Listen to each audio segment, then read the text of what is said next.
জাহান্নাম থেকে পালিয়ে সরাসরি মদের বারে চলে এসেছিল এই হুরগুলো। মদের বার থেকে বের হচ্ছে পর্দাশীল নারীরা।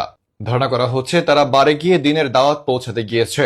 এছাড়াও বিশেষজ্ঞরা ধারণা করছেন বারে থাকা খারাপ খারাপ নরনারীদের ধর্মের পথে আসার জন্য কিংবা দিনের দাওয়াত দেওয়ার জন্য মূলত এইসব পর্দাশীল নারীরা বারে গিয়েছে।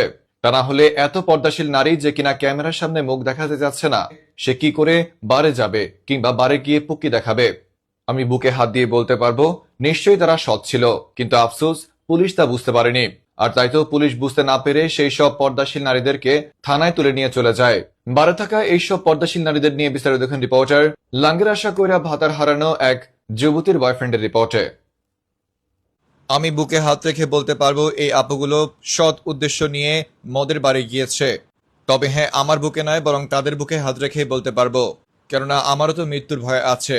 কিন্তু এটুকু শিওর দিয়ে বলতে পারি, আজ না হয় কাল এই পুলিশগুলো আফসোস করবে এবং তারা আফসোস করে মনে মনে বলবে, হায়, এত পর্দাশীল ভদ্র আর রুচিসম্মত আপুগুলোকে কেন তারা বার থেকে তুলে নিয়ে এসেছিল। তাদের উদ্দেশ্য তো আসলে সৎ ছিল, এই ভেবে তারা আফসোস করবে এবং তারা জেলে রেখে আপুদেরকে আদর আপ্যায়ন করবে এবং তাদের শরীরে পুষ্টি যোগানোর জন্য তাদেরকে প্রতি 2 বেলা অন্তর অন্তর সিদ্ধ ডিম খেতে দিবে। তবে সেই সিদ্ধ ডিমগুলো যেন খুব দ্রুত তাদের পেটের মধ্যে চলে যায়, তাই তাদেরকে মুখ দিয়ে খেতে দিবে না, বরং ওখান দিয়ে খেতে দিবে। তবে আমারও মনে হচ্ছে বিশেষজ্ঞদের কথাই